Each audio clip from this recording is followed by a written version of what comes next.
On September 28, Warsaw, exhausted by the siege and bombing, was forced to capitulate to the Wehrmacht. Literally the next day, on September 29, in strict accordance with secret agreements between Berlin and Moscow, the territory of sovereign Poland was divided between the aggressors. The fourth partition of Poland has become a reality, the creation of the Warsaw Ghetto. In the autumn of 1940, the German occupation authorities began to implement a monstrous plan. The Warsaw Ghetto was created in the very heart of the Polish capital, the largest of all Jewish ghettos in Nazi-occupied Europe. Almost a third of Warsaw's entire population, about 450,000 people, squeezed into just 2.4% of the urban area, were driven into this space of suffering and death. The Nazi policy towards ghetto prisoners was particularly cruel and inhumane. Monstrous crowding, starvation rations, and unsanitary conditions inevitably led to outbreaks of epidemics, mass starvation, and the death of thousands of people every month. It was a carefully planned genocide that stretched over time. Among the hundreds of thousands of ghetto prisoners was a young woman named Francesca Mann, a talented dancer whose tragic fate became a symbol of resistance even in the face of imminent death. Francesca Mann, née Manheimer, was born on February 4, 1917 in Warsaw, then part of the Kingdom of Poland. From an early age, the girl showed an exceptional talent for dancing, which predetermined her future fate.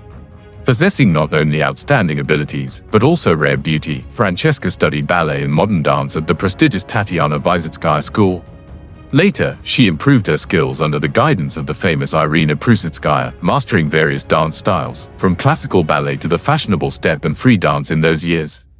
In the creative circles of pre-war Warsaw, Francesca was one of her own. She maintained friendly relations with prominent artists of that time, the legendary singer Vera Gran and the brilliant theater and stage actress Stefania Grodzenskaya. These connections opened the doors of the most prestigious venues in the capital for the young dancer. While still a student, and then after graduation, Mann regularly performed on the main stage of the country, at the Bolshoi Theater in Warsaw. In the period from 1936 to 1939, she was considered one of the most beautiful and promising Polish dancers. Her repertoire was unusually wide, from classical ballet roles to modern experimental productions. Francesca shone on the opera stage and in cabaret, performed in trendy cafes and revues, and danced at private receptions of the Warsaw elite. Her talent was also noticed by cinematographers. She starred in the short film Poles Are Famous, which was supposed to introduce the best representatives of Polish culture to the world. The real triumph was the participation in the international dance competition in Brussels in May 1939, just a few months before the outbreak of the war. Having performed the most complex ballet composition inspired by the famous ballet sketches of Edgar Degas, Francesca took the honorable fourth place among 125 young ballerinas from all over the world. This achievement opened up bright prospects for her international career, which were not destined to come true. War and the collapse of the world. On September 1, 1939, peaceful life ended. Warsaw was subjected to massive air raids and artillery shelling. German troops entered the Polish capital on September 29, immediately after the city's surrender. On October 6, the Polish campaign ended. Germany and the USSR finally divided and annexed the entire territory of the country. An era of humiliation and suffering began for the Jewish population of Warsaw.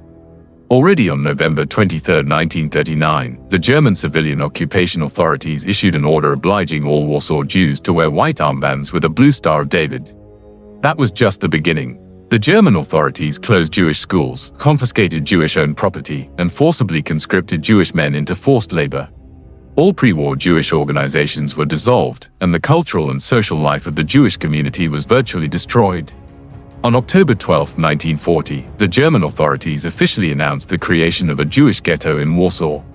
According to the decree, all Jews in the Polish capital were required to move to a specially designated area, which was sealed off from the rest of the city in November of the same year. Francesca Mann, along with her husband Marek Rosenberg and the young daughter, were among the hundreds of thousands of ghetto prisoners. The talented dancer, who had recently shone on the best stages of Europe, was now trapped in a stone trap. In December 1940, the Germans introduced the death penalty for Jews who left the ghetto without permission. The same punishment awaited anyone who dared to shelter the fugitives. The ghetto was surrounded by a wall more than 3 meters high, topped with barbed wire. The guards were vigilant to ensure that no one could enter or leave the ghetto. More than 400,000 people, one-third of Warsaw's pre-war population, were crammed into an area of just 3.4 square kilometers. The population density reached monstrous figures, an average of 7.2 people per room. Basic hygiene became impossible. Many houses lacked water. Catastrophic crowding, meager food rations, and unsanitary conditions inevitably led to outbreaks of epidemics. Thousands of people died of hunger and disease every month. The daily ration of a Jew in 1941 was only 184 calories, compared to 2,613 calories for Germans. The official German order read, "The basic supply of a Jewish residential area should be less than the minimum necessary to sustain life, regardless of the consequences." The famine reached such proportions that dying people were lying right on the streets. Small children were begging for a crumb of bread. Between 1940 and mid-1942, 83,000 people died of hunger and disease. When a ghetto resident died, relatives carried the body outside. Every morning, funeral carts collected the corpses for burial in mass graves. Even in these inhumane conditions, cultural life did not completely freeze. Francesca Mann continued to dance, now her stages of the Femina Theatre, the Melody Palace Cabaret and the Bagatella Café. These performances helped people forget about the horrors of everyday life for a while and gave them the illusion of a normal life. This continued until April 19, 1943, when the Warsaw Ghetto Uprising began. German troops and police entered the ghetto to deport the surviving prisoners to forced labor camps in the Lublin district. But this time they met with organized resistance. The ghetto residents put up fierce resistance in the early days of the operation. Wholly armed rebels inflicted significant losses on well-equipped SS and police units. The resistance lasted for 4 weeks, with people fighting singly and in small groups. It was the largest Jewish uprising in the entire Second World War and the first significant urban uprising against the German occupation in Europe. But the forces were too unequal. The Germans methodically destroyed the ghetto. They burned and demolished this area of Warsaw block by block, driving the defenders out of hiding. On May 16, SS Gruppenführer Jürgen Stroop, who led the suppression of the uprising, reported to Berlin, "The former Jewish quarter of Warsaw no longer exists." Thousands of Jews survived by hiding outside the ghetto. Soon, German agents and their accomplices spread rumors about the possibility of acquiring foreign passports and other documents. Allegedly, holders of such documents as foreign citizens could leave the occupied territories. This diabolical ploy, which went down in history as the Polish hotel case, worked. About 2,500–3,500 Jews, according to various estimates, came out of hiding and gathered at the Polski Hotel. The Polish underground warned that it was a trap, but many ignored the warnings. Francesca Mann was among those deceived. The victims of the deception were informed that they were being taken to the Burgau transit camp near Dresden, from where they would go to Switzerland to be exchanged for German prisoners of war. But on October 23, 1943, an echelon of about 1,700 Polish Jews, including Francesca Mann, arrived at the Auschwitz-Birkenau station. In Auschwitz, the selection and killing process was perfected to the point of automatism.